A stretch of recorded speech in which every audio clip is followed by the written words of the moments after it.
All right, buckle up, everybody, because today we're heading deep into the heart of West Texas oil country. We've got this fascinating blog post, An Einganeers Tale, written by, well, an engineer who had quite the experience out in the oil fields. What really makes this one interesting is that this engineer, the author, thought he'd be the one teaching the old-timers. Turns out, he had a lot to learn himself. You got it. They sent him down there to, train the local engineers, the engineers as he calls them, on this fancy new software designed to optimize oil production, all that jazz.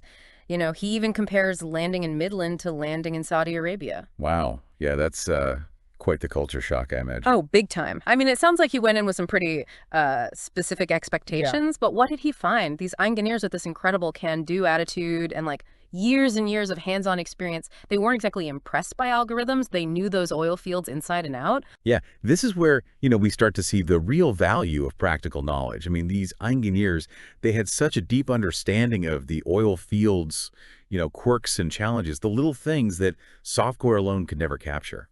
Absolutely. And they were dealing with the reality on the ground, not some perfect theoretical model. That's what really seems to have hit the author hard, their whole "it is what it is, deal with it" philosophy. And while that might sound pretty straightforward, I'm curious, what makes that such a crucial insight, especially in the oil industry? Well, I mean, think about it. The oil business, it's notoriously unpredictable. You've got these complex geological formations, you've got constantly fluctuating prices and equipment that's constantly being pushed to the limit. In that environment, being able to adapt and find solutions on the fly, it's not just important, it's essential. So it's more than just being tough. It's about being resourceful and pragmatic. Right. Exactly. And honestly, I think that's a pretty key takeaway for all of us listening too. No matter what field you're in, you're going to hit those situations where the perfect solution, it's just not feasible. You have to work with what you've got, think outside the box, and find ways to make things work. And it sounds like that's exactly what these engineers were all about. The author even admits he learned way more from them than they did from him. He highlights two major takeaways from his time in West Texas, actually. Okay, let's hear them. What's the first? Well, the first is all about a shift in his perspective on technology. He went in, I guess, laser focused on optimizing perfect systems, but the engineers, they showed him the power of making the most of what's already there, even if it's not perfect. So more about adapting and maximizing what you've got rather than always chasing that ideal solution, especially when time and resources are tight. That definitely resonates. For sure.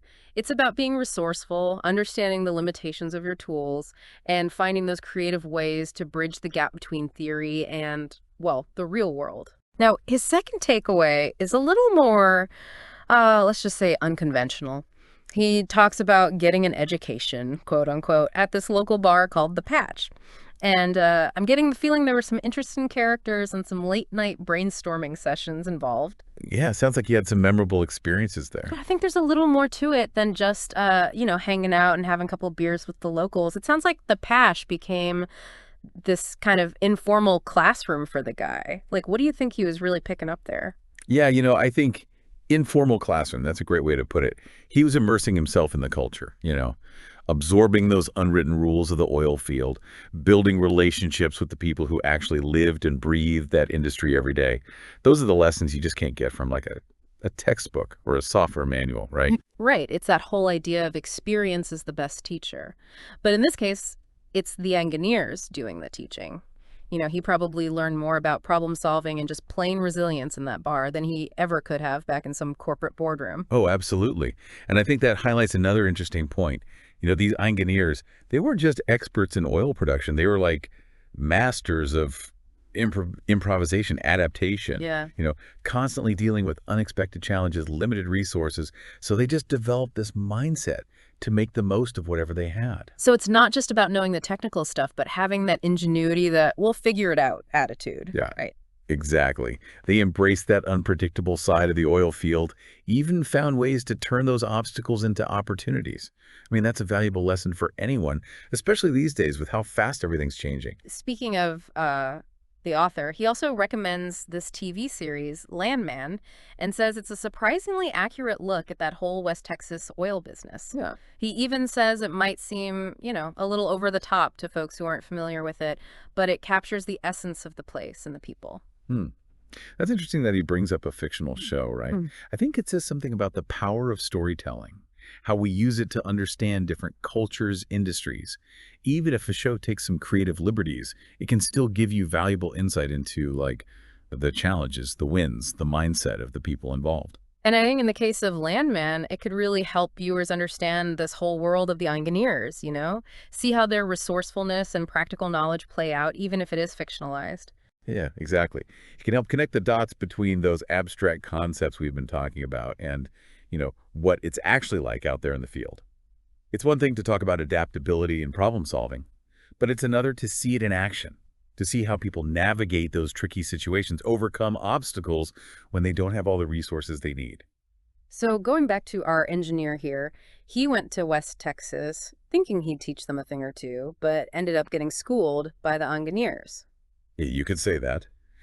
But in the process, he learned about the value of practical knowledge, adaptability, and how important it is to really immerse yourself in a culture.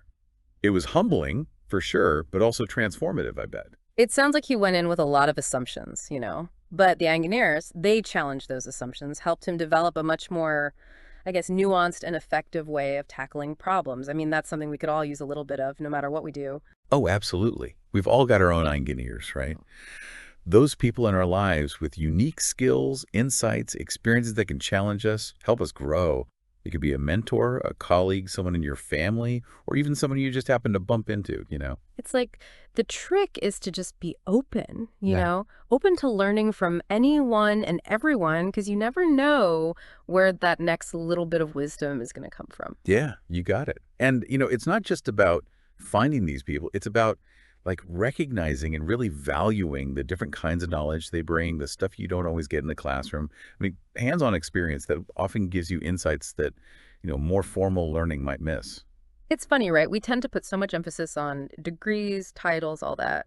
But this whole thing with the engineer in West Texas, it really shows that expertise, real expertise, it can come from the most unexpected places. For sure. It's about looking past those traditional markers of, who's an expert and who's not.